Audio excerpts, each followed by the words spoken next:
प्रसेत। भोजन करने वाला पुरुष प्रतिदिन पूर्व की ओर मुंह करके मौन भाव से भोजन करे। भोजन करते समय परोसे हुए अन्न की निंदा न करे। किंचित मात्र भी अन्न थाली में न छोड़े और भोजन करके मन ही मन अग्निदेव का स्मरण करे, इससे उसका भोजन पचेगा।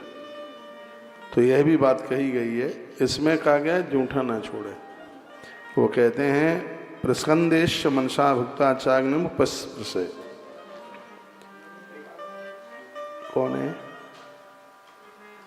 कौन है समंदर?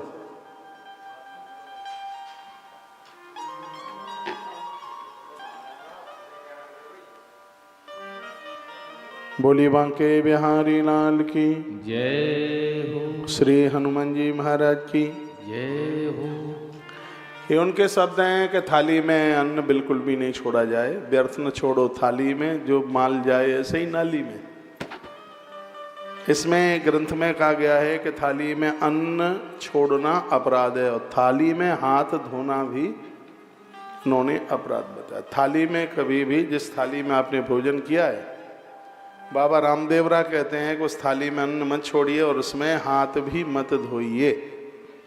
ये उनका कहना है। वो कहते हैं आयुष्यम प्रांग मुखो भुक्ते। उम्र बढ़ाना चाहते हो तो पूर्व दिशा की तरफ मुंह करके भोजन करें। पूर्व दिशा की तरफ मुख करके आयु बढ़ती है। धन्यम पश्चान मुखे भुक्ते। धन बढ़ाना है तो पश्चिम दिशा की तरफ मुख करके भोजन करें। और ऋतम भुक्ते उदंग मुखा। तत्पश्चात वो अगले शब्दों में कहते हैं उत्तर की तरफ मुंह करके भोजन करने से सत्य की प्राप्ति होती है। उत्तर की तरफ मुंह करके भोजन करना बड़ा अच्छा बताया गया है। रामदेवरा बाबा का एक एक शब्द बड़ा अद्भुत है। यदि इनके ऊपर हम चलें तो जीवन आनंदित मगन हो जाए। खड़े होकर बाथरूम करना कितना बड़ा अपराध है। बात को हल्के में नहीं लीजिएगा। लिखा है मूत्रम नोतिष्ठता कार्य। इतना बड़ा अपराध है। पुण्य क्षीण होते हैं, बीमारियां होती हैं खड़े होकर के पेशाब बाथरूम करने से। लिखा है मूत्रम नोतिष्ठता कार्य न भस्मनी न गो व्रजे। आद्रपादस्थ भुंजीता नार्दपादस्थ संविषेत। खड़े होकर के पेशाब बाथरूम करना, राख में और जहाँ गैया बंधती है उस जगह पर मल विसर्जित करना, भींगे पैरों से रात्रि को शयन करना, ये मौत को बुलावा दिया जा रहा है, मृत्यु को बुलावा दिया जा रहा है। देश सब बदल रहा है, अब क्या कहा जाए। ज़्यादातर ऐसे तो लोग खड़े होकर ही बाथरूम करते हैं, लेकिन ग्रंथ ने कहा मूत्रम नोतिष्ठता कार्य न भस्मनी न गोव्रजे। आद्रपादस्थ भुंजीता नादपादस्थ संवेशेत। खड़े होकर बाथरूम करना, राख में और जहाँ गौ माता बंधती है ऐसी जगह पर मल विसर्जन करना और भींगे पामों से रात को सोना। यह है मृत्यु को। इधर का डर लग रहा है, इधर बैठो ना आगे। ये मौत को, ये मृत्यु को देने के, बुलाने के बराबर है। इसलिए बाबा रामदेवरा कहते हैं अपनी लंबी दीर्घ जीवी उम्र चाहते हैं, लंबा जीवन चाहते हैं, तो आप जो दैनिक बातें हैं उसके ऊपर बड़ा ध्यान रखिए। ये उनके शब्द हैं। वो कहते हैं जूठे मुंह से न पढ़े न पढ़ावे। जूठे मुंह से भोजन परोसे नहीं, झूठे मुंह से भोजन बनावे नहीं, जूठे मुंह से किसी को प्रणाम न करें। ये वर्णन है। वो कहते हैं नाध्यापयेत तथो चिष्टो नाधीयत कदाचन। वातेच पूत गंधे च मनसापी न चिंतयेत। इसका अर्थ है जूठे मुंह से पढ़ावे नहीं, जूठे मुंह से कभी भी किताब न पढ़े। जूठे मुंह से भगवान के लिए फूल पत्तियां, उनके लिए जल भरना, और यहाँ तक कहा गया कि जूठे मुंह से किसी को भोजन नहीं परोसें और जूठे मुंह से किसी को प्रणाम न करें। ऐसा रामदेवरा बाबा जो जैसलमेर राजस्थान में प्रकट हुए हैं। आज उनके भक्तों की कमी नहीं है देश में, बहुत भक्ता है।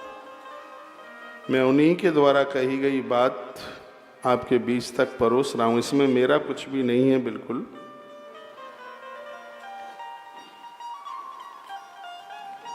मैसेज में पूछा है अमावस्या कल की है तो कल पीपल की पूजा कैसे करेंगे? कल रविवार है तो मैं आपको बोलूँगा कि सुबह 9:00 से अमावस्या लग गई है और मैंने उसके लिए एक वीडियो भी डाली है। यदि आपको पीपल वगैरह की पूजा परिक्रमा प्रदक्षिणा करनी है तो सूर्य अस्तांचल के लिए जावे, उससे पहले आप जल चढ़ा करके पूजा कर लीजिएगा। दिया तो देर रात्रि तक भी जल सकता है, वो तो कोई दिक्कत नहीं है। प्रदक्षिणा जरूर करिए, मेरे पीपल के प्रति भारी श्रद्धा तो आज ही करें। कल की जो अमावस्या है दान पुण्य करने के लिए और पर्व में स्नान करने के लिए, प्रातः समय में देवताओं के लिए तर्पण करने के लिए, पूर्वजों के लिए तर्पण करने के लिए कल उदिता में अमावस्या है जिसका भारी महत्व है। वीडियो डल गई है तुलसी तपोवन यूट्यूब चैनल पर, तो उसको आप जरूर सुन लीजिएगा। पंकज भाई आपने क्या लिखा है? महाराज जी मैं भी रामदेव बाबा की मांग ले रखी है, मैं तुअर की दाल नहीं खा रही हूँ 5 साल तक। बढ़िया है, मेरी भी रामदेवरा बाबा के प्रति बड़ी श्रद्धा है। अभी तक मुझे इतना टाइम समय मिल नहीं पाया है। उधर एक तो मैं बाड़मेर जैसलमेर की तरफ मेरी कथाएं भी नहीं हुई हैं, वहाँ तक पहुँचा नहीं हूँ। इस स्थान का दर्शन हमें करना है। उनके बहुत भक्त मुझे मिलते हैं। अभी मैं जोधपुर में था, इतनी ध्वजा लेकर के लोग मंदिर की तरफ जा रहे थे। मैं हैदराबाद में जाता हूँ, रामदेवरा बाबा के बहुत भक्त हैं। बेगम बाजार में हैदराबाद में भारी भक्त हैं उनकी महिमा तो हम सुनते ही रहे हैं, क्योंकि हमने ग्रंथ पढ़े हैं तो ग्रंथों में हमने उनका महात्म्य, उनकी महिमा पढ़ी है। मेरे पास में बड़ा अद्भुत ग्रंथ है जिसका नाम है कलयुग खंड, श्री रामदेव शिक्षा महापुराण इसका नाम है और बड़ा अद्भुत ग्रंथ है। इसमें बहुत बातें ऐसी हैं, बहुत क्या संपूर्ण ही बातें ऐसी हैं जिनके ऊपर चलें तो जीवन जीने में बड़ा आनंद आएगा। तो क्या वर्णन किया गया है? दूराहा दावस्थान मूत्रम, दूरा क्या लिखा है? मूत्रम नो तृष्टा कार्य न भस्मान गोब्रजे आर्द पादस भुंजिता नार्द पादस सम विशेष। इस श्लोक की व्याख्या चल रही थी। खड़े होकर बाथरूम न करें, राख और गौशाला में जहाँ गैया बंधती है उस जगह पर मलमूत्र न त्यागें और रात्रि को पैरों को गीला करके ना सोएं। यदि ऐसा करते हैं तो इससे हमारी अल्प आयु होती है, इससे हमारी उम्र कम होती है। अभिवादीय वृद्धांश ददाचई वासनम स्वयं। जब कोई वृद्ध पुरुष अपने पास में आवे तब उसे हम प्रणाम करें, अपना आसन छोड़ दें उसे बैठने के लिए, स्वयं हाथ जोड़कर उनकी सेवा में उपस्थित रहें। फिर जब वह जाने लगे तब उनके पीछे पीछे कुछ दूरी तक चल करके उनको हम विदा करा किया है, ऐसा लिखा है। एक एक सूत्र, उनके हजारों श्लोक हैं, हजारों सूत्र हैं जो इस देश दुनिया की तस्वीर बदले। रामदेव बाबा का इतना बड़ा प्रभाव रहा है। इनके दरबार में जो भी कोई मनौती मांग ले तो उसको पूरा ही होना होता है, चाहे वो एक बार में, 1 वर्ष में हो, 5 वर्ष में हो, 10-11 साल में हो, लेकिन मनौती पूरी होती है, मांग पूरी होती है। यह बाबा रामदेवरा बाबा का इतना बड़ा प्रभाव है भैया। उभये मूत्र पुरेशु तु दिवा कुर्याद्वं मुख दक्षिणा विमुखो रात्रौ तथा याउर्न रिष्यते। मल और मूत्र दोनों का त्याग दिन में आप कर रहे हैं तो उत्तर की तरफ मुँह हो और रात्रि को कर रहे हैं तो दक्षिण की तरफ मुँह हो। इससे ब्लड प्रेशर, रक्तचाप नहीं बढ़ेगा, कोई नहीं रहेगा यार।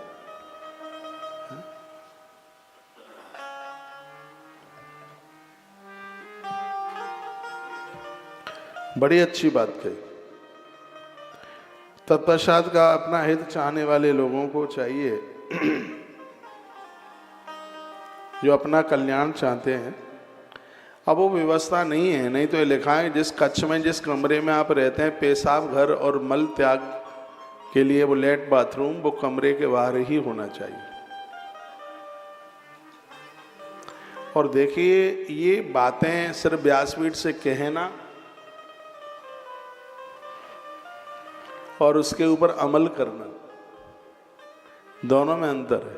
ऐसा नहीं है कि हम यहाँ व्यासपीठ से आपको कह ही रहे, इसके ऊपर हम चल भी रहे हैं। मंडला में भी मैंने सेकंड मंजिल पर अपना एक पोर्शन छोटा सा तैयार किया है, वहाँ भी बाथरूम को बाहर रखा। और जहाँ मैं तुलसीवन आश्रम में भी रहता हूँ, यहाँ भी मेरा लेट बाथरूम मेरे कमरे से बाहर है। जब मैं उस नियम का पालन करूँगा तभी तो यहाँ से कह पाऊँगा। लेकिन वर्तमान समय की ऐसी सुविधाएं व्यवस्थाएं हुई हैं, हो नहीं पा रहा है। नहीं तो लेट बाथरूम दोनों आपके शयन कक्ष के बाहर ही होना चाहिए, ऐसा वास्तु भी बोलता है। लेकिन लोग नियम के साथ नहीं, लोग अपनी सुविधाओं के साथ जीवन का निर्वाह कर रहे हैं। देखो मैं श्लोक बोल रहा हूँ, इसमें लिखा है कि अपना हित चाहने वाले लोगों को अपने घर से शयन कक्ष से दूर ही पेशाब यानी बाथरूम करना चाहिए, ऐसा लिखा है। जिस जल से पाम धोए हैं, मैंने बहुत लोगों को देखा लोटे में पानी होता है, पहले उसे पामों में डालते हैं फिर कुल्ला करते हैं। रामदेवरा बाबा ने इसके लिए मना किया, कहा पामों के ऊपर जल डालने के बाद वो अपवित्र है, वो कुल्ला करने के लायक नहीं है। जो पानी आपने पामों में डाल दिया है उस लोटे से, जिस बर्तन से, वह लाहीद है। उन्होंने ऐसी अद्भुत बात कही। हम बहुत छोटे छोटे होते थे, जब भोजन परोसा जाता था तो दाल सब्जी में जब नमक कम होता था तो नमक परोसने वाला आता और कहा जाता था कि नमक हाथ में दे दो। लेकिन रामदेव बाबा ने क्या कहा वो सुन लीजिए उनकी बात। न पाड़ू लवड़म विद्वान, समझदार व्यक्ति को चाहिए कि कभी भी उसे हाथ में नमक नहीं लेना चाहिए। आपको पता है हाथ में नमक नहीं लिया जाता है? परोसने वाले और लेने वाले ये दोनों समझ लें। यदि आपने हाथ में, लोग मुझे उल्लू कहेंगे, लोग मुझे बुद्धिहीन भी कह सकते हैं इस बात को सुन करके, लेकिन कहा गया कि यदि नमक हाथ में लेकर के और आपने उसको यूज किया है भोजन में, आपकी थाली का संपूर्ण अन्न है मांस की तरह हो जाता है। ऐसा रामदेवरा बाबा कहते हैं। हमारी संस्कृति तो नियमों में भरी हुई है। देखिए लिखा है ना, न पाड़ो लवड़म विद्वान प्रासनी आत्मन रात्रसु ददशक्तन भुंजित व्रथा मासम, वर्णन किया गया। रात्रि का दही भी बहुत निषेध है। जो रात्रि में जो लोग दही खाते हैं, रात्रि सु दधिशक्तम, रात्रि में सतुआ खाना और हाथ के ऊपर नमक लेकर के फिर उसको प्रयोग में लेना, तो यह है समझदार लोगों को बिल्कुल कभी भी नहीं करना चाहिए। रात्रि को दही सत्तू मत खाओ, रात को मूली मत खाओ, रात्रि को वर्णन है इसमें। तो कहा गया है कि रामरस, वैसे तो हमारा ग्रंथ तो ये कहता है कि सब्जी में जितना पड़ गया है, कम ज़्यादा जो पड़ गया है वही लीजिए, कच्चा नमक ऊपर से लेना ही नहीं है, नहीं लेना, कच्चा नमक नहीं लेना। ठाकुर जी को कम ज़्यादा जैसा भोग आप लगा देते हैं, जब भगवान ने पा लिया तो फिर आप कौन होते हैं कम ज़्यादा में। जो जैसा फिर बन गया है वही स्वीकार कर लें, वही पालें। यदि आप ले भी रहे हो तो थाली में रखवाइए, उसे हाथ पर कभी भी मत लीजिए। तुम्हें पता है हाथ में नमक नहीं लेते, होगा ना पहले से मालूम है? बोलो मत। तो इसमें वही बात के न पाड़ू लवड़म विद्वान, समझदार व्यक्ति को चाहिए कि वो हाथ में रामरस, हाथ में नमक लेकर के तो कभी उसको यूज ना करे। बोल रहा हूँ शायद उनके भक्तों को भी ना पता हो कि उनका इतना अद्भुत ग्रंथ है और उसमें ऐसी चर्चा अद्भुत की गई है। आप सुन लीजिए। बोलो बांके बिहारी लाल की जय हो। सायं प्रातः भुंजीत नान्तराले सवाहित, बालेन तुन भुंजीत परश्राद्धम तथैव च। इसका अर्थ है प्रतिदिन सवेरे और शाम को ही एकाग्र चित्त से भोजन करें। दिन भर मत खाइए, कितनी भी भूख लगी हो। वो मना करते हैं, कहते हैं सुबह ले लो और शाम को ले लो। पूरा दिन मुंह जूठा करके मत रहिए, पूरा दिन भर मत खाइए। सुबह शाम मन भर के जिसमें तृप्ति मिले भोजन करें। बीच में कुछ भी खाना उचित नहीं है। वो कहते हैं बालेन तू न भुंजीता। जिस अन्न में बाल निकल आया है वो कितना भी स्वादिष्ट, कितना भी महंगा, कैसा भी भोजन हो, वह भोजन करने के लायक ही नहीं है जिस अन्न में बाल निकला। इसलिए समझदार मेरी बहनें चोटी बांधकर भोजन बनाती। भोजन भजन ये काम ऐसे हैं जिनमें चोटी बांधी जाती है। रात्रि को सोते समय भी चोटी को बांधने की बात कही गई है। तो बड़ी अद्भुत बात कही, बालेन तु न भुंजीत पर श्राद्धम तथैव च। क्या कहा? जिस भोजन में बाल पड़ गया है उसे न खाया जाए। और एक और बात कही गई है, शत्रु के घर श्राद्ध के समय पर कभी न जाए। ये भी कहा गया, दुश्मन के यहां, शत्रु के यहां श्राद्ध में न जाए। सुन रहे हो क्या? नहीं, ये जरूरी बात है। वो कहते हैं बालेन तु न भुंजीत पर श्राद्धम तथैव च। अन्न में बाल निकल आया है, यह भी बिल्कुल ठीक नहीं है, भोजन करने के लायक नहीं है। और शत्रु के घर कभी श्राद्ध खाने के लिए, श्राद्ध जीवने के लिए न जाया जाए। तो यह बहुत ज़्यादा जरूरी है। इतनी अच्छी अच्छी बातें बता रहे हैं, आपकी समझ में आ रहा है? एक बार मैंने बोला था कि हमारी भारतीय सनातन संस्कृति में इतने ग्रंथ हैं कि जिंदगी भर बोलते रहो तो भी कथाएं पूरी नहीं होंगी। उम्र कम पड़ जाएगी, आयु कम पड़ जाएगी। देखो, जिस ग्रंथ की कथा मैं सुना रहा हूँ, आप में से बहुत लोग तो हो सकता है पहली बार ही सुन रहे हो, रामदेवरा बाबा का कलयुग खंड। इसका नाम ही कलयुग खंड है। इस ग्रंथ का नाम रामदेवरा बाबा कलयुग खंड। इनके और भी खंड हैं, लेकिन मैं कलयुग खंड की कथा आपको निवेदित कर रहा हूँ। यह तो कथा एक आध महीने तक चलने वाली गाथा है, जिसमें बहुत कुछ सीखने को मिलता। तो ये बात जो कही जा रही है बहुत अद्भुत है। क्या? बालेन तु न भुंजीत पर श्राद्धम तथैव च। भोजन बनाते समय बहुत सावधानी होनी चाहिए। जूठे बर्तन वगैरह रसोई में साफ किए बिना आप भोजन बनाते हैं। पहले जूठे बर्तनों को साफ कीजिए, नहा धो करके रसोई में झाड़ू पोंछा लगाइए, तवे को रोज मांजिए। जिसमें आटा गूंथा जाता है वह पात्र भी रोज साफ होना चाहिए। चकला बेलना रोजाना साफ हो। पहले के समय चूल्हे पर पोतनी वाली माटी से उसे साफ किया जाता था, लेकिन अब चूल्हे ही दूसरे तरह के हैं तो उन्हें धो धा करके तो आप साफ कर ही सकते हैं। उसके नीचे जो कीड़े मकोड़े लगे हुए होंगे उनकी भी जान बच जाएगी। वो स्थान छोड़ छाड़ तब भोजन बनाइए। जो लड़ लड़ करके भोजन बनाया जाता है, उस भोजन की वृत्ति तामसी हो जाती है। ऐसा भोजन रक्त को पानी कर देता है, बीमारियां फैला देता है। हम खा रहे हैं बड़ी बात नहीं, हम क्या खा रहे हैं, कब खा रहे हैं, कितना खा रहे हैं, बड़ी बात है। तो भोजन की बात बड़ी अद्भुत कही, मालिन तुन भुंजीत। कितना भी स्वादिष्ट हो, कितना भी महंगा कीमती है, रामदेवरा बाबा कहते हैं यदि भोजन में बाल निकला है तो फिर आप उसको त्याज्यत कर दीजिएगा। ऐसा नहीं बाबा रसमलाई है, वो बाल निकल जाए कि गोटम गोटा। हाँ। इन्हें रसमलाई बहुत प्रिय लगती है, 5 किलो खा ले रसमलाई तो।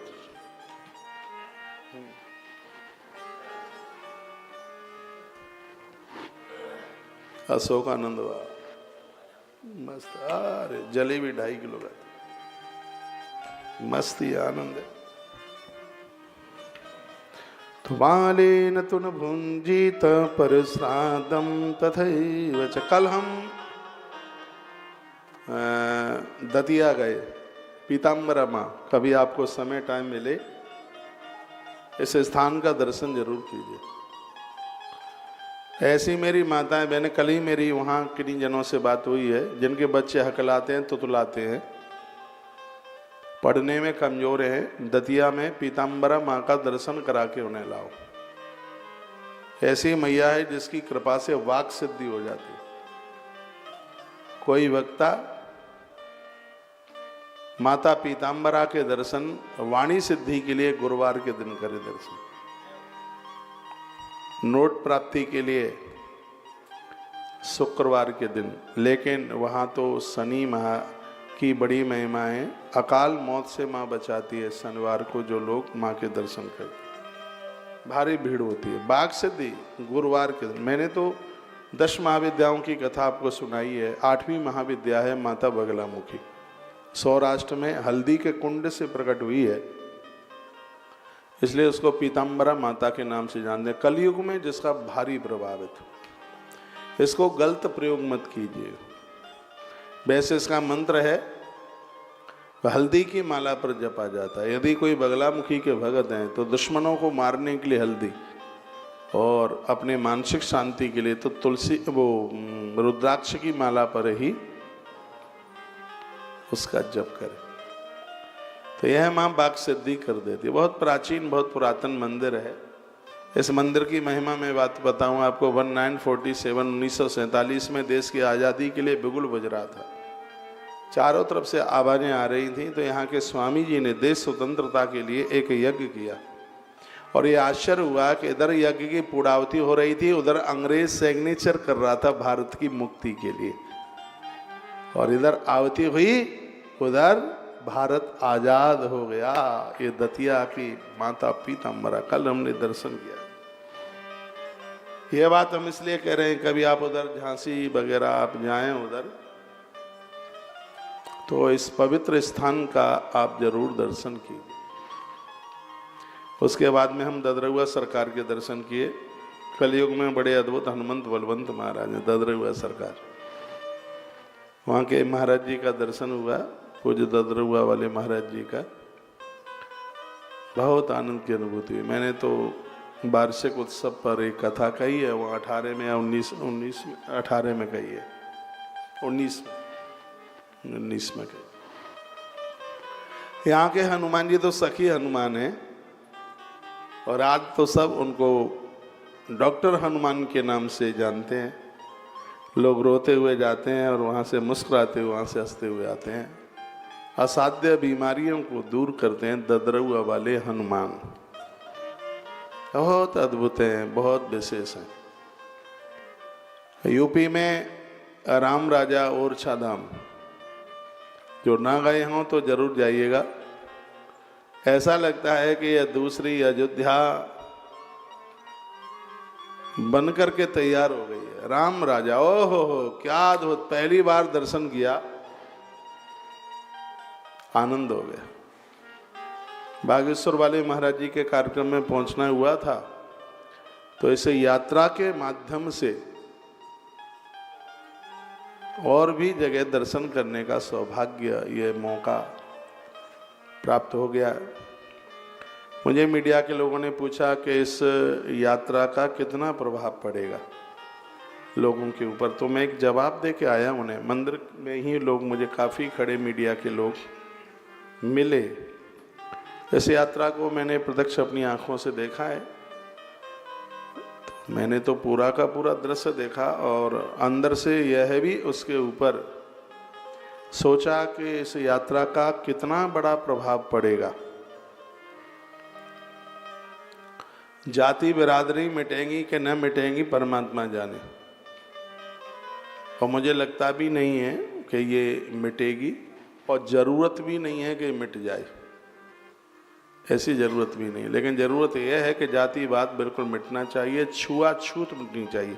जिस ग्रंथ की मैं कथा कह रहा हूँ, इस ग्रंथ ने भी छुआछूत का भारी विरोध किया है। इससे देश बहुत कमजोर हुआ है, बहुत ज़्यादा भारी कमजोर हुआ है। छुआछूत मिटनी चाहिए। जातिवाद मिटना चाहिए। और इस यात्रा का एक बहुत बड़ा परिणाम निचोड़ यह निकल करके आएगा कि हिंदू दूसरे धर्म को स्वीकार करने के लिए तैयार नहीं होगा, ये पक्का है।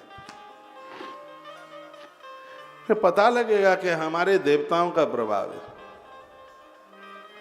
आज इतनी कथाएं हो रही हैं, इतनी आवाज हिंदुत्व के लिए उठाई जा रही है, जो देश के लिए अति शुभ है, बहुत ज्यादा बढ़िया है, बहुत ही ज्यादा मंगलमय है। मैं तो आप सबके ही लिए कहना चाहूंगा, हम बड़े बड़भागी हैं, भाग्यशाली हैं कि सनातन धर्म में हम पैदा हुए हैं। ये धर्म में हमारा जन्म हुआ है, हमारा जैसा तो धर्म किसी का है ही नहीं। हमारे ऐसे मंदिर हैं जो किसी भी देव स्थान को तोड़ करके नहीं बनाए गए। जहां जगह मिली होगी वहां सनातन के मंदिर बने, लेकिन मस्जिद जहां पर बनी हुई है ज्यादातर ऐसे देवालयों को तोड़ करके, इतना ही तो अंतर है सनातन। हम भाग्यशाली हैं,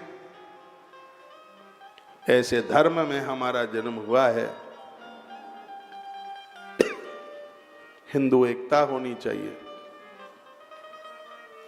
सनातन की आवाज बुलंद होनी चाहिए। और ऐसा अद्भुत कार्य बागेश्वर वाले बाबा जी के द्वारा यह हुआ है। मैंने इनके कान में गौ माता के लिए और बोल के आया हूं। मैं कह के आया हूं, हजारों बीघा में गौ माता का सृजन निर्माण कीजिए। गैया मैया को बचाना बहुत ज्यादा जरूरी है। मैं तो सभी साधुओं को कहता हूं, और उन महात्माओं के प्रति मेरी बड़ी अगाध श्रद्धा है जो गौ भक्त हैं। गौ माता के लिए अपने आप को समर्पित किए हैं, बहुत श्रद्धा है उनके प्रति, बड़ी अगाध श्रद्धा है। मूलम ही विष्णु देवानाम यत धर्म सनातन तस्य च ब्रह्म गो विप्रह तपो यज्ञ सदक्षिण। सनातन धर्म की एक ताकत है गौ माता, गौवंश। लेकिन यह दुर्भाग्य है कि समझदार लोग भी गौ माता को भूले हुए।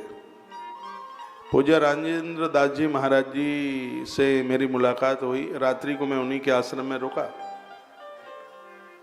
तो वहाँ ओरछा में तो काफ़ी देर तक बैठे रहे। मैंने कहा महाराज जी ये गोहत्या कैसे भी बंद हो सकती है। उन्होंने भी बड़ी एक बात कही। उन्होंने कहा कि जो हर प्रकार से संभ्रांत हैं, जिनके पास सब कुछ है, वह अपने मुंह से गौ माता के लिए दो शब्द नहीं बोलते। पता नहीं क्यों परहेज है। और ये मैं बहुत लंबे समय से बोलता हुआ आ रहा हूं कि जिस दिन गौ हत्या देश में बंद हो जाएगी, देश की हर समस्या का समाधान उसी दिन हो जाएगा, उसी दिन। और उसके लिए हम बड़ी जोर से काम कर रहे हैं, उसी के लिए दिन रात लगे हुए हैं। 6 दिसंबर को आपसी धाम वृंदावन गौतीर्थ तुलसी तपोवन गौशाला पधारिए। 35x100 के 48 हॉल बनके तैयार हो रहे हैं। होली तक कंप्लीट हो जाएंगे। 48 मायना रखते हैं। 35 फीट ऐसे, 100 फीट ऐसे, तो ऐसे 12 चौक 48 हॉल बन करके तैयार हो रहे हैं। वो एक दूसरे से जुड़े हुए हैं, देखने में तो नहीं लगे, लेकिन यदि उनकी लंबाई चौड़ाई नापी जाए तो मेरे मैप में 35x100 का एक हॉल है। तो 35x100, 35x100 के 48 हॉल मायना रखते हैं। गौतीर्थ तुलसी तपोवन गौशाला में 4 का तो अभी हम उद्घाटन ही करने के लिए जा रहे हैं 6 तारीख को। 35x100 के 4 हॉलों का उद्घाटन होने के लिए जा रहा है। 2nd मंजिल पर 14 जनवरी को 3rd मंजिल पर कर देंगे, 3री मंजिल पर। अचंभा आश्रम के भी लोग अचंभित होते हैं कि 3री मंजिल पर गाय कैसे रहेंगी, गणित का विद्यार्थी हूँ, पढ़ाई लिखाई की है, इतना भेजा चलता है कि तीसरी मंजिल पर गौ माता कैसे रहेगी, और इतनी बढ़िया रहेगी, धरती से भी ज़्यादा बढ़िया रहेगी, शकुन में रहेगी। इतनी जोरदार खिड़कियां बनाई हैं कि हर खिड़की में बड़ा वाला कूलर लग सके, इस तरीके का उसका डेवलपमेंट। ये भाई बलवंत कहाँ है भैया, बलवंत, इतना बड़ा गौ सदन मैं तो इतने लंबे समय से हूँ मैं तो इधर वाले पोर्शन में आया ही नहीं कभी भी। इतने बड़े बड़े हॉल और इतने सुंदर हॉलों का निर्माण हुआ है। गर्मियों में तो गौ माता को गर्मी नहीं लगेगी और सर्दियों में गौ माता को सर्दी नहीं लगेगी। एक बिलंदा भी टीन चद्दर नहीं है, पूरा आरसीसी का लेंटर। करोड़ों रुपया खर्च हुआ है और हो रहा है। आपको समय मिले 6 दिसंबर को आप पधारिएगा। श्री राम महायज्ञ है, भगवान का विवाह है ना उस दिन, सीताराम सरकार का। भगवान बांके बिहारी जी महाराज की प्राकट्य तिथि है, बिहार पंचमी है।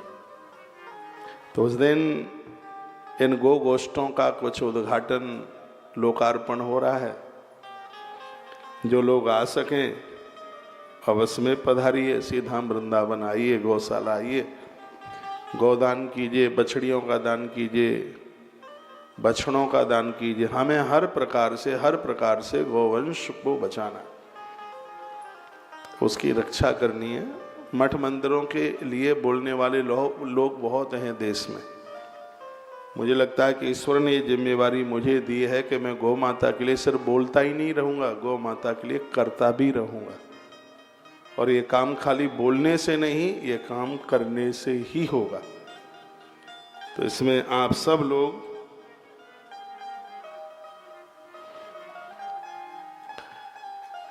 आप पधारिए और अपना सहयोग भी समर्पित कीजिए। आश्रम के सभी नंबर चालू हैं, एक फ़ोन उठाएं, यज्ञ से जरूर जुड़ें। गौ अक्षयवृत्ति सेवा वाले इतने बड़भागी हैं, हर महीने में उनके 2 यज्ञ गौशाला करने के लिए जा रही है। जितने भी गौ अक्षयवृत्ति वाले मेंबर 21,000 रुपये का सहयोग करके आपने कार्ड प्राप्त किया है, सबके रिकॉर्ड तो हमारे पास में है ही, जिसमें हर अमावस्या और पूर्णमासी को यज्ञ उनके लिए यहाँ पर समर्पित होगा।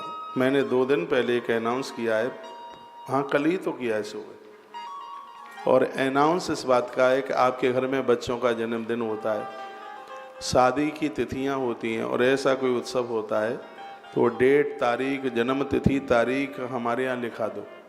11,000 रुपया ले रहे हैं भंडारे का, गौ माता के लिए हरा चारा, सवा मनी, ब्राह्मणों की दक्षिणा, ब्राह्मणों का भोजन।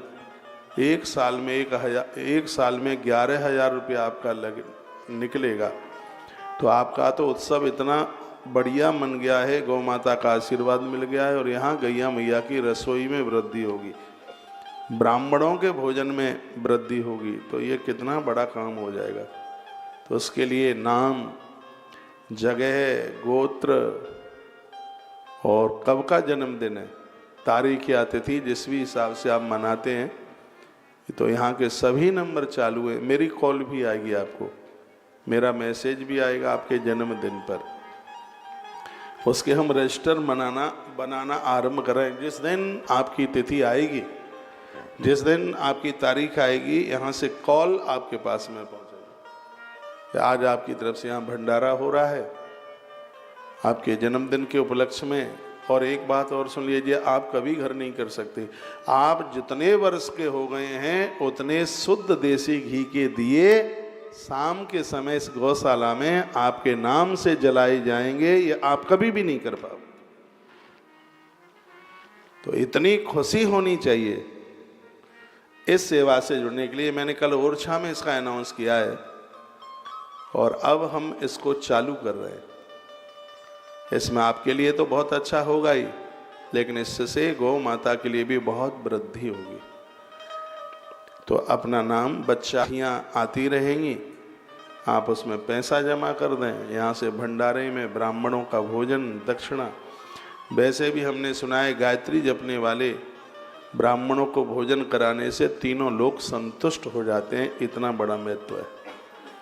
तो हमें तो गुरुकुल की भी संख्या भी तो बढ़ानी है, क्योंकि इनके प्रति हमारी बड़ी श्रद्धा है। वेद के बिना मति नहीं, गाय के बिना गति नहीं, तो उसी के लिए जीवन जी रहे।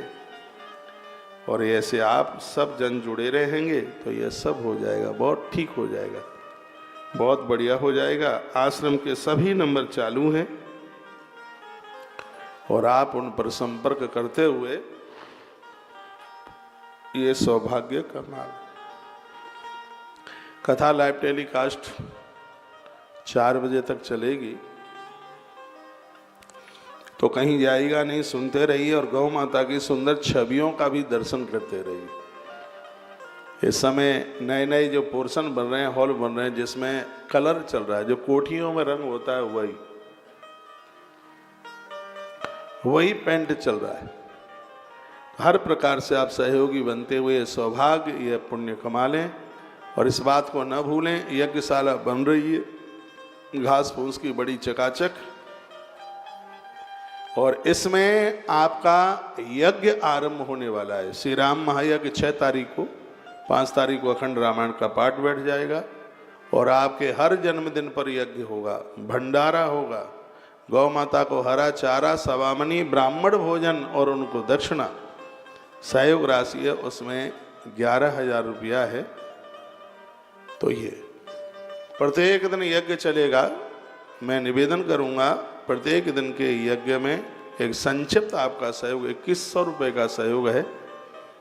एक दिन में आपके घर में कोई ऐसा फंक्शन है, सत्यनारायण भगवान की कथा करा रहे हैं, तो और कोई भी ऐसा फंक्शन है तो हमें बोल दीजिएगा, शुद्ध देसी घी। इतने में ब्राह्मण हवन सामग्री ये सब कुछ आप अपने घर पर नहीं कर पाएंगे, उसका भोजन प्रसाद वगैरह सब है। ये प्रत्येक दिन की व्यवस्था की गई है। फिर हम देखते हैं कि कैसे ये वेद विस्तार नहीं करेंगे। इसमें दोनों काम हैं, आपके लिए आनंद, आपके पुण्य बढ़ रहे हैं। इधर वेद बढ़ रहा है, सनातन बढ़ रहा है। सनातन धर्म को आगे बढ़ाने के लिए कुछ ये भी पहलू होने चाहिए। आज ब्राह्मण संस्कृत पढ़ने को तैयार नहीं है, क्योंकि उसको उसकी मेहनत नहीं मिलती। इसलिए यहाँ तो इतना बड़ा अनुष्ठान विभाग बन रहा है, जब भी आपको जिस भी ग्रह का जप कराना है, अनुष्ठान कराना है, गायत्री करानी है, गायत्री जप कराना है दुनिया के किसी भी कोने में, और किसी का विवाह है, अच्छा ब्राह्मण नहीं मिल रहा है, अभिषेक कराना है, शादी विवाह पढ़ाना है, ब्राह्मण नहीं मिल रहा है, तुलसी तपोवन गौशाला में एक क्षण में 1000 ब्राह्मण वहाँ पर होंगे। हर क्षण हर पल होंगे। पूरा देश, पूरा पश्चिम उत्तर दक्षिण, इस भारतीय सनातन संस्कृति, ये यज्ञशाला आप देख रहे हैं बन रही है, भारतीय सनातन संस्कृति से वंचित नहीं रहेगा। हम सनातन की रक्षा के लिए यज्ञ बचाने होंगे, वेद बचाने होंगे, ब्राह्मण बचाने होंगे, नदियों को बचाना होगा, तीर्थों को बचाना होगा, तभी यह धर्म आगे बढ़ेगा। खाली इससे काम नहीं चल जाएगा कि जो हमसे टकराएगा वो चूर चूर हो जाएगा। नहीं, धरातल पर काम करने होंगे। मंदिरों के लिए पुजारी कहाँ से आएंगे? फेरे भामरे कौन पढ़वाएगा? कौन सत्यनारायण भगवान की कथा कहेगा? कौन इस समाज को संस्कार देगा?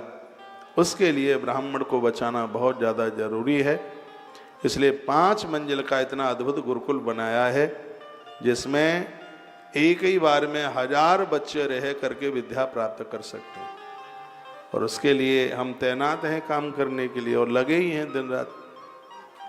गौ माता की तो सेवा हो ही रही है, लेकिन गौ माता के साथ साथ और भी तमाम दुनिया भर के प्रकल्प चल रहे हैं, उसमें लगे हैं। तो ये मैंने जो अभी आपसे 11,000 रुपये का जो अनाउंस किया है, प्रत्येक दिन के लिए 2100 रुपये का सहयोग किया है आपको। अभी मार्गशीर्ष में का महीना चल रहा है, इसमें यज्ञ की बड़ी महिमा है, इसलिए अद्भुत यज्ञशाला बन रही है। इसमें आप अपना नामांकन करा दें। आपको कोई बहुत बड़ी व्यवस्था नहीं है 11,000 रुपये वाली, तो खाली उसमें अकेले हवन यज्ञ के लिए आप कह सकते हैं आज हमारे बच्चे का जन्मदिन है, हमारे बच्चे के नाम से एक यज्ञ करा दीजिए, हवन करा दीजिए। तत्काल हमारे आचार्य ब्राह्मण उसका नाम गोत्र लेके संकल्प पढ़ के और वीडियो कॉल पर आपको दर्शन भी करा दिया जाएगा। इस तरीके की व्यवस्था की जा रही है। तो 11,000 रुपये आपसे ले रहे हैं, तो शुद्ध देसी घी के 21 ब्राह्मण भी उस बच्चे के लिए जिम्मा रहे हैं। जो भी कोई है, 21 ब्राह्मणों का भोजन, देसी घी का भंडारा, उनकी दक्षिणा, और गौ माता के लिए सवामनी, गौ माता के लिए हरा चारा, हवन यज्ञ, ये सब चीज़ हैं ये। और भगवान शंकर का अभिषेक, उसको तो भूलिए ही मत। जब आपसे 11,000 रुपया लिया जा रहा है तो उसमें ये संपूर्ण ये इतनी व्यवस्था है। शायद इस देश में कोई संस्था ऐसा कर पा रही है, लेकिन ये गौतीर्थ तुलसी तपोवन गौशाला, आप मुझे फोटो डाल के बताना कि कौन सी ऐसी संस्था है जो घी बांट रही है। शुद्ध देसी घी, 1% भी मिलावट नहीं। मिलावट काय के लिए होगी? यहाँ कुछ बेचा थोड़ी जा रहा है। और ऐसा भी नहीं है कि बाजार से कनस्तर खरीद के लाकर उसके ऊपर अपना वो लगा लें स्टिकर, ऐसा भी नहीं हो सकता, कभी नहीं हो सकता। क्योंकि हम लोगों ने बड़ी मेहनत करके नाम कमाया है, नाम को उजाड़ देना थोड़ी है, बड़ी मेहनत की है। कल हम रास्ते में यही तो बात करते आए, हम इस वृंदावन में भूखों रहे हैं, खाने को कुछ मिला नहीं है इसी वृंदावन में। लेकिन मैंने अपने विद्यार्थी काल से ही सबको सोच रखा था, हे प्रभु तू कभी संभ्रांत बनाए तो अन्न क्षेत्र खोलने की ताकत दे देना। और जो जो सोचा था भगवान से मांगा था, और भगवान वह सब पूरा कर रहा है। मैं आज पूरे देश को कहना चाहूँगा, तुम हमारा साथ दो, खड़े होकर के अपनी कमाई का कुछ भाग दो, बिना सरकार के आगे हाथ फैलाए हुए गौ माता को बचा के बता देंगे पूरा देश, बस खड़ा हो जाए तो। बहुत जल्दी हम दक्षिण की तरफ भी जा रहे हैं, ये तो संकल्प बहुत जल्दी पूरा होगा, मुझे लग रहा है। उत्साह इतना है, अब देखो अब ये कितनी जोर से काम चलता है वृंदावन की धरती पर। जिस दिन एक छत के नीचे 1 लाख गैया पूरी होगी, जो वृंदावन आएगा और इस गौशाला में ना पहुंचे, ऐसा हो ही नहीं सकता।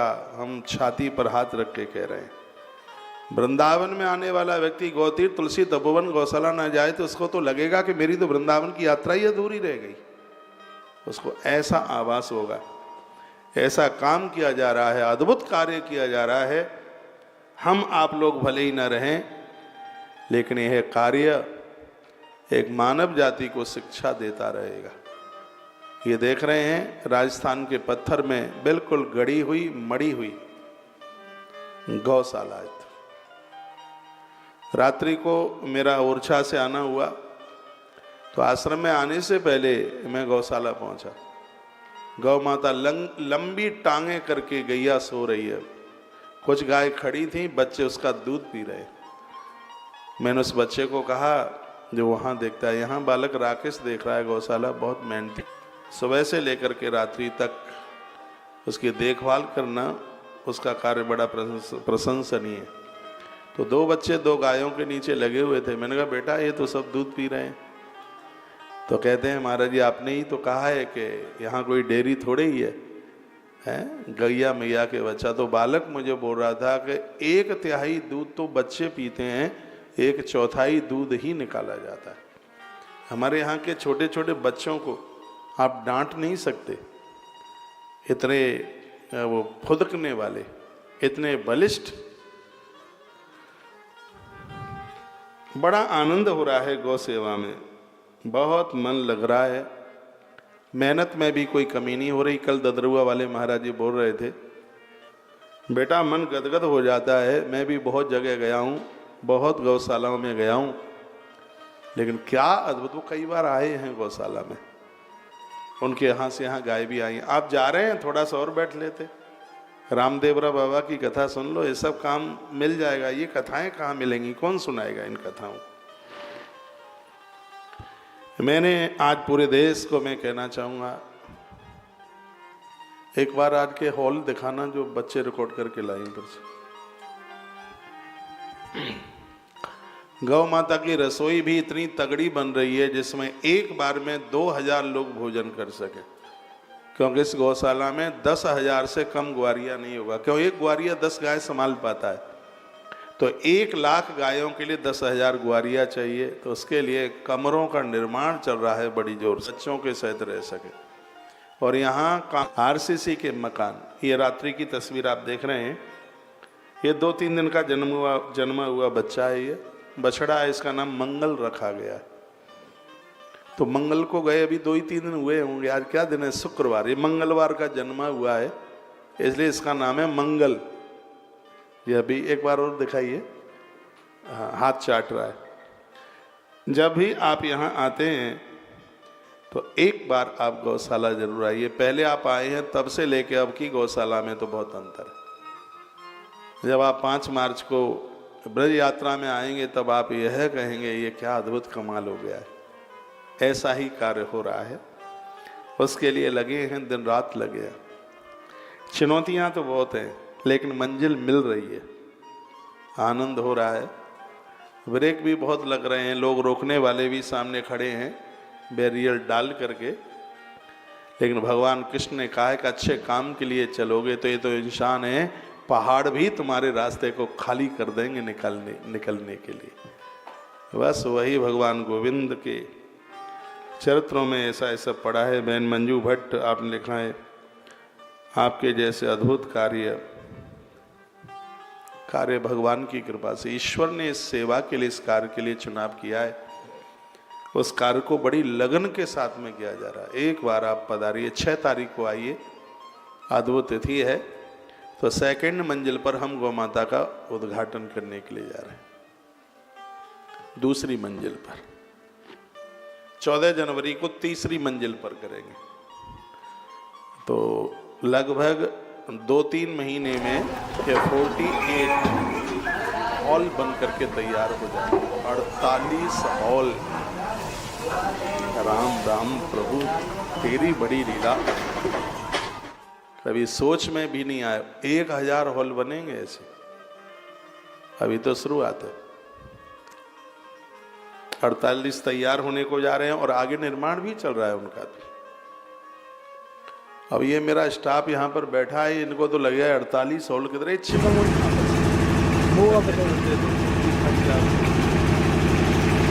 चौड़ाई बहुत है, 35 बाई 100 के 35 फीट ऐसे।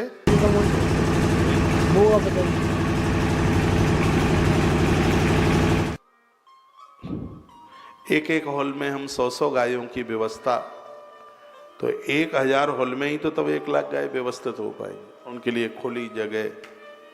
कल हम गाड़ी में थे, हमने कहा पैसा नहीं था, नहीं तो उस समय आज 2 करोड़ रुपया बीघा जमीन हो गई है गौशाला पे। 2 करोड़ का बीघा, वो मेन रोड पर है, वो 3.5 करोड़। जो गौ माता का कामधेनु द्वार बना है उसके बगल में किसी का खेत है, 3.5 करोड़ रुपया 1 बीघा के मांगता है। 1-1.5 बीघा खेत है उसका, वो अपनी दीवार से लगा हुआ है ये, और कहता है कि बाबा की गर्ज पड़े तो ले ले, मैं तो नहीं आ रहा बेचने के लिए, ये और बोल देता है वो। अब उसकी जमीन है तो बोल ही देगा वो। रोड के जो पीछे हैं 2 करोड़ रुपया बीघे के रेट है, कॉलोनियां कट रही हैं वहाँ। आने वाला समय तो वृंदावन का बड़ा अद्भुत है। दिमाग बहुत चलता है। 1000 कमरे मठ में बन रहे हैं। सरिया तो पहले से और सस्ता हो गया है, लेकिन जमीनें कई गुनी हो गई हैं। मैं कहता रहा था कि सरिया 10 रुपया किलो पर बढ़ेगा और ज़मीनें तो इतनी महंगी हो जाएंगी खरीदना मुश्किल हो जाएगा, लेकिन अब आपे से बाहर हो गई ज़मीन, अब खरीदना मुश्किल है। रोड सड़क की ज़मीनें फिर भी अभी हम क्रय करने में लगे हुए हैं। अभी भी परसों में बागेश्वर वाले महाराज जी की यात्रा में मैं गया तो उस दिन भी 1-2 बीघा जमीन का बयाना देके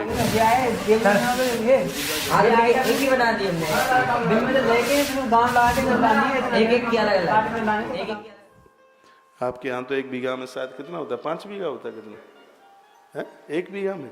यहाँ 20 बिस्वे का यहाँ पक्का बीघा होता है। अच्छा 2 बीघा का 6 बीघा, बाबा बता रहे 1 बीघा में 3 बीघा होता है। तो यहाँ के बीघा पक्के हैं, तो और जगह का 6 बीघा, यहाँ का 2 बीघा, एक बराबर है। तो ये सब आप सबके सहयोग के द्वारा हो रहा है और आप ऐसे ही जुड़े रहिए और सहयोग करें। आप जो भी सहयोग कर रहे हैं उसके लिए हवन यज्ञ से आपको जोड़ा जा रहा है। आप आ सकें तो आप जरूर पधारिए, नहीं तो अपने घर से आप गद्दों के लिए, क्योंकि ऊपर की मंजिल के लिए गद्दों की ज़रूरत है, तो 1, 2, 4, 5, 7, 10 गद्दे जैसे आपसे बने उतना आप वो सेवा आप भेज दीजिएगा। पंखे भी लगवा रहे हैं क्योंकि उस समय एकदम इतनी गर्मी हो जाती है कि संभव हो नहीं पाता, फिर गायों को कष्ट में रखना नहीं है, तो वो सब काम पहले से चलते रहे तो ठीक है। पंखे का भी 1500 ही रुपया ले रहे हैं, 1 2 5 7 10 जितना बने उतना। ये हर महीने गाड़ियां उतरती हैं सरिया की, जो टीवी में आप देख रहे हैं, क्योंकि निर्माण कार्य जारी है। इसमें भी आप सहयोग करें। सवा मन सरिया के लिए 3000 रुपये का सहयोग लिया जा रहा है, 2.5 मन सरिया के लिए 6000 रुपये का सहयोग लिया जा रहा है, तो उसमें भी आप जरूर जुड़ें। आइए अब मैं जयकारा लगा के आगे चल रहा हूँ, नहीं तो फिर आप कहोगे कि कथा वगैरह भी सुनाओगे कि नहीं। 4 बजे तक कथा ही तो सुनानी है आपको, और क्या करना है। बोलिए बांके बिहारी लाल की जय हो। श्री हनुमंत बलवंत महाराज की जय जय जय।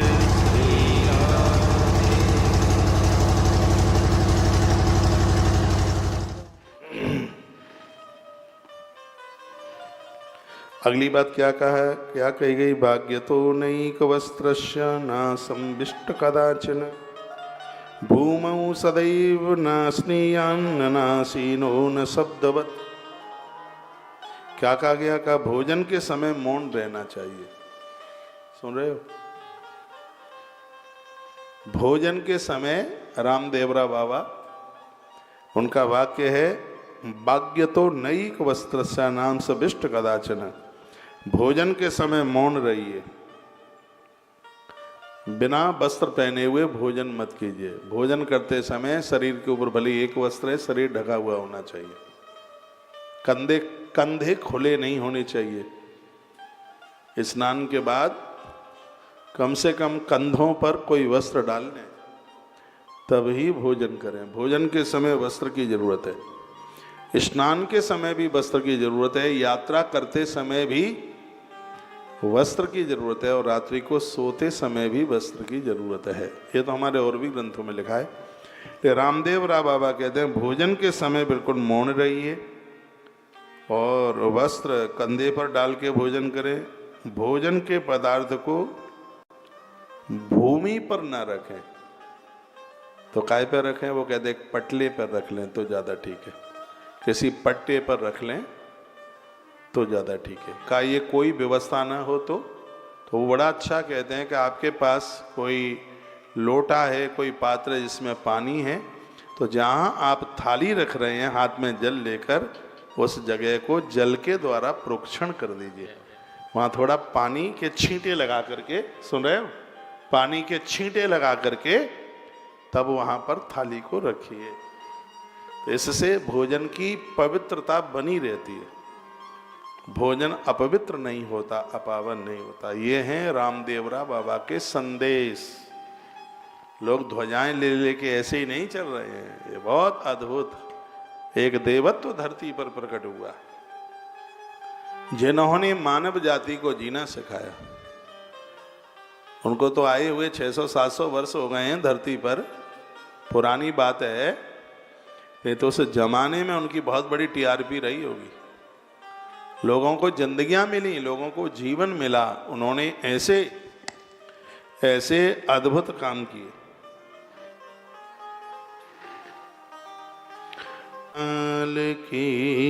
जय हो। तत्पश्चात कहते हैं खड़े होकर और किसी से बातचीत करते हुए भोजन कभी ना करना। 600 साल पहले बोल गए वो, उनको पता था कि 600 साल बाद एक ऐसा समय आएगा कि लोग खड़े होकर भोजन करेंगे, और करते ही है।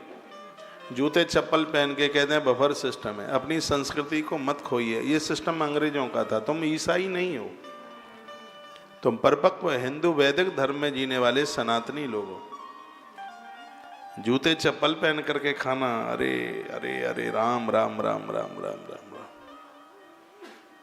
रामदेवरा बाबा ने कहा, वो कहते हैं नासन्या अन्न आसीनों ने शब्दवत, बोलते बोलते भोजन न करे, अन्नपूर्णा माँ का अपमान है। वो खड़े हो करके और जूतियां चप्पल पहन करके भूल से भी भोजन न करें। ये उनका संदेश पूरे जगत के लिए जाता है। और उन्होंने इसके ऊपर बहुत बड़ा काम किया था। आज भी आप राजस्थान में जाके देखेंगे तो हाथों को कौनी तक धोते हुए, पाँवों को घुटने तक धोते हुए, मुंह में पानी डाल के कुल्ला करते हुए और तब ही भोजन करते हैं। भोजन की थाली में कभी हाथ नहीं धोने चाहिए। अभी मैंने पहले सूत्र में बोला है, कभी भी थाली में जूठा ना छोड़े। तो सदाचार के साथ जिएंगे तभी तो देवालयों में दर्शन करने का फल प्राप्त होगा। है हमारे सदाचार तो जिंदे होने चाहिए। तो उन्होंने ये बड़ी बात कही, वो कहते हैं खड़े होकर किसी से बातचीत करते हुए भोजन कदापि न करें। वो कहते हैं भोजन तब करें जब आपको बातों से फुर्सत मिल गई हो। पहले जो भी तुम्हारा काम पड़ा है उसको पूरा कर लो, भोजन बाद में कर लेना। जब किसी से बात करने की जरूरत ना पड़े तब कर लेना भोजन। उनकी तो कथाएं उनका दीवाना बना देती हैं। मैं बड़ा बड़भागी हूं कि पवित्र व्यासपीठ से मैं ऐसे अद्भुत देवत्व को, उनकी कथा का गायन कर रहा हूं। श्री राधे, इधर आ, जब तक यहां हूं जगह ना छोड़ना बिल्कुल। बोलिए बांके बिहारी लाल की जय। श्री हनुमंत बलवंत महाराज की जय। जय जय श्री राधे श्याम। अगली बात कही गई, पानीयम पायसम सक्तून दधि सर्पवधुन्यपि निरस्य सही समन्येषाम न प्रदेयम तो कस्यचित। पानी, खीर, सत्तू, दही, घी और मधु, इन सब को छोड़कर अन्य भक्ष्य पदार्थों के अवशिष्ट भाग दूसरे किसी को नहीं देने चाहिए।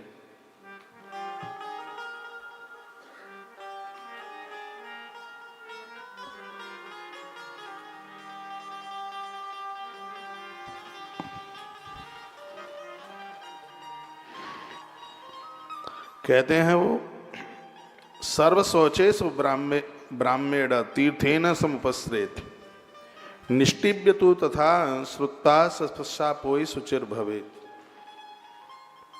उनका कहना है साधु ब्राह्मण को प्रत्येक शुद्धि के कार्य में ब्रह्म तीर्थ से आचमन कहा जाता है। वो हाथ में इसको ब्रह्म तीर्थ कहते हैं, उसमें वो आचमन करे। पूजा से उठे तब भी आचमन करे, भोजन से उठने के बाद भी उसे आचमन करना चाहिए। साधु ब्राह्मण प्रत्येक शुद्धि के कार्य के लिए, वो इसलिए तो ब्राह्मण को, महात्माओं को कमंडल हाथ में रखने की बात कही गई है। अब रखते नहीं है, नहीं तो उनके लिए एक क्षण भी नहीं बताया बिना कमंडल के रह गए, एक क्षण भी। आइए दो पंक्तियां भगवान के चरणों में मैं समर्पित करता हूं।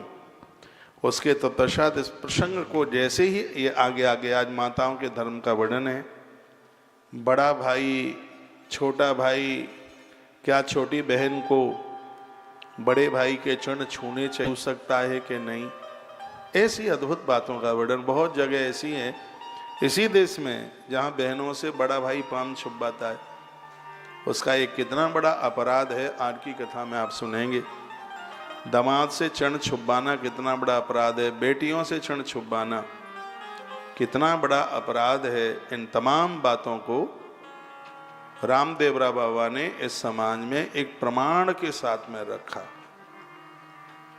बड़ी अद्भुत बातें उन्होंने ये कही हैं और वही आप सुन रहे हैं। आइए ऐसे महापुरुषों के चरणों में हम प्रणाम कर लें, वंदन कर लें। इसलिए मैंने कई बार कहा है, संतन के संग लागे रे तेरी नीकी बने। ये तो ऐसे हैं जो कौए को हंस बना देते हैं, ऐसे महापुरुष हैं ये। तेरी अच्छी बने संतन के संग लागे रे, तेरी अच्छी बनेगी संतन के संग लागे रे, तेरी अच्छी बनेगी।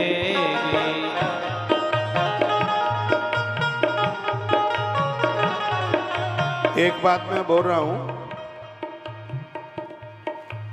ये मैं उन रामदेवरा बाबा की कथा कह रहा हूं जिनके लिए लोग ध्वजाएं लेकर के चलते हैं, जिनकी माता का नाम मैनाबाई, और जैसलमेर में उसके आसपास जिनका जन्म हुआ है, प्राकट हुआ है,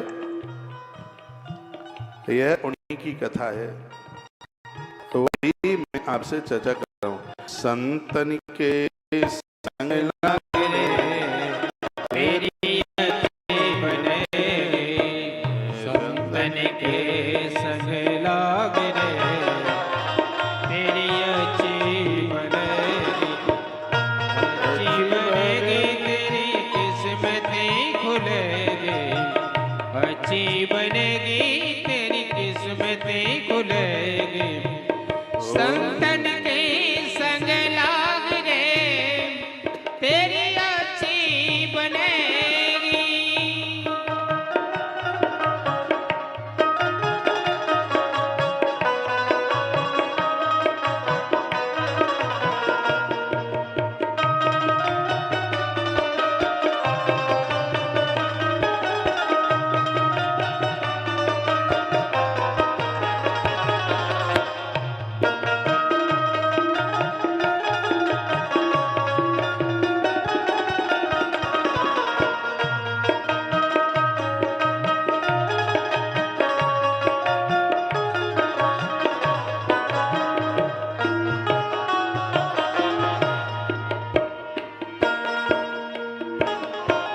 संतन संग करे पुण्य कमाए, संतन संग करे पुण्य कमाए, हम सके तो जाग रे तेरी अच्छी बनेगी, संतन के संग लाग रे तेरी अच्छी बनेगी, संतन के संग लाग रे तेरी अच्छी बनेगी।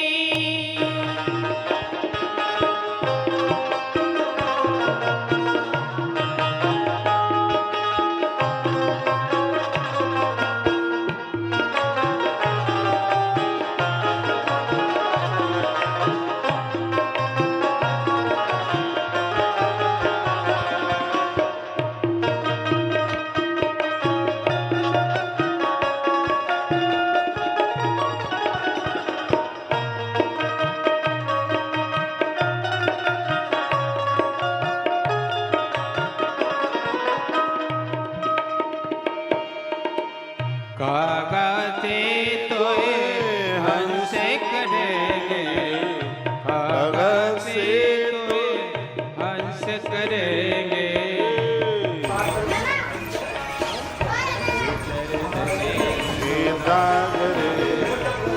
तेरी अच्छी लगेगी, मिट जाए योरी के दाग रे तेरी अच्छी बनेगी, संतन के संग लाग रे तेरी अच्छी बनेगी, अच्छी बनेगी तेरी किस्मतें खुलेगी, अच्छी बनेगी तेरी किस्मतें खुलेगी, गुरुजन के संग लाग रे तेरी अच्छी बनेगी।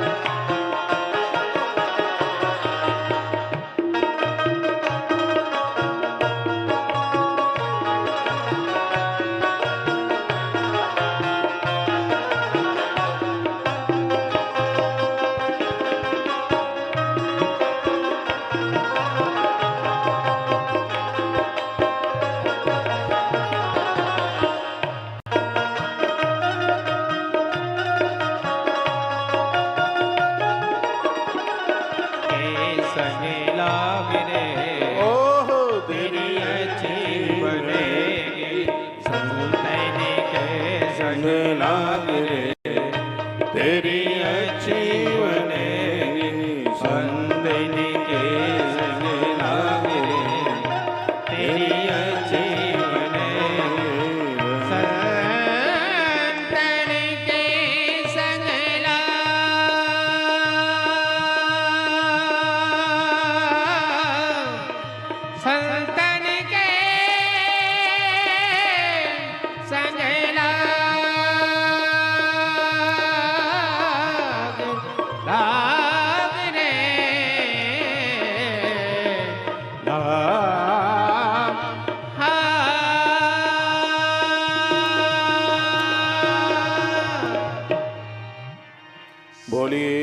संत भगवान की जय सदगुरुदेव भगवान की जय जय जय श्री श्री राधे श्याम। न दिवा मैथुनम गच्छे न कन्याम न च वंदकी न चास्नाताम श्रियम गच्छे तथा आयुर्वंदते में। बड़े अच्छे अच्छे सूत्रों का वर्णन किया है। वो पुरुष स्त्री दिन में जिन्होंने कभी स्त्री संग न किया हो, कुमारी कन्याओं का जिन्होंने धर्म न बिगाड़ा हो, उल्टा स्त्री के साथ जिसने कभी संग न किया हो, और ऋतु स्नान में जो पुरुष कभी अपनी स्त्री के पास नहीं गया हो, कहा गया है कि ऐसे व्यक्ति की उम्र का यमराज भी हरण नहीं कर सकता, काल भी परास्त हो जाएगा उसके सामने। एक एक बात बहुत ध्यान में रखने के लायक। क्या लिखा? ना दिवा मैथुनम गच्छे, जिस किसी पुरुष ने दिन में स्त्री संग न किया हो, कन्या नम च बंदकी, किसी कन्या के धर्म को न बिगाड़ा हो, उल्टा स्त्री के साथ समागम न किया हो, पत्नी जिस समय ऋतुकाल में है उस समय पुरुष अपनी पत्नी के पास न गया हो, इंसानों की तो बात छोड़िए, यमराज भी उस पुरुष के प्राण नहीं ले सकता, उसकी इतनी आयु बढ़ती। समझ में आ रहा है कुछ? कैसे ही झोली में हाथ डाले बैठे हो।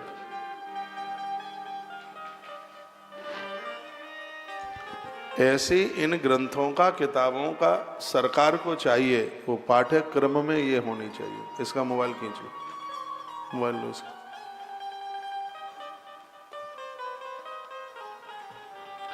न दिवा मैथुनम गच्छे न कन्या न च वंदकी न चास्ना ताम श्रियम गच्छे तदा आयुर्विंदते महत। उनकी आयु को, इंसान को छोड़िए, यमराज उनकी आयु नहीं ले सकता। जिनके पास में यह है इतना बड़ा पुण्य, इतना बड़ा सदाचार। अविवाहित कुंवारी कन्याओं के साथ दुष्कर्म को कर्म करने वाले व्यक्ति को भगवान विष्णु भी नहीं बचा सकते, ग्रंथ में लिखा। ऐसी स्त्री जिसने अपने देह का व्यापार किया, और ऐसी स्त्रियों के साथ में कुकर्म करने वाले लोग, वो भी लंबी आयु जी नहीं सकते। नारी ऋतुकाल में है, रजोगुण धर अपने उसमें रजोगुण में, रजो सत्ता में है, ऐसे समय में पुरुष जितना स्त्री से दूर रहेगा उतना ही वो ठीक रहेगा। इससे मनुष्य की बड़ी आयु होगी। तदा आयुर्विंदते महत। रामदेव बाबा कहते हैं कि उनकी उम्र बहुत लंबी होगी, उनका आयुष बहुत ज्यादा होगा।